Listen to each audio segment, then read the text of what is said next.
Mga guys, ito ay nagupit sa akin. Ay, kinulong ko ng 2 buwan. At talaga naman kuhan.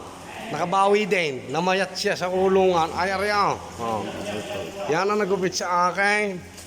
Nagginawang kuhan. Abay, sabay salaon. Yung pula na may parang balaon ang ginawa. Ay, Diyos ko, kardaw.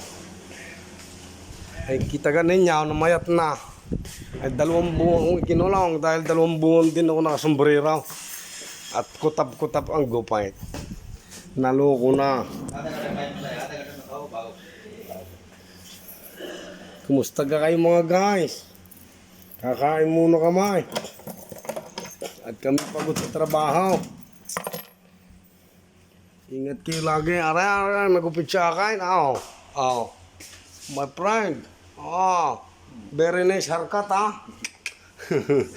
Tawa din eh. Ginawa mo naman ako si Vice Ganda eh. Ay kay naman kang tatang ka. Ay magugupakan kita sa puwet.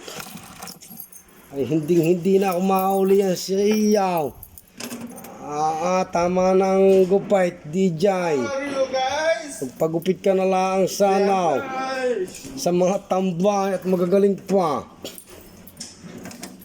Ay kay tatang ikaw na may libre kang sombrero at hindi makalabas.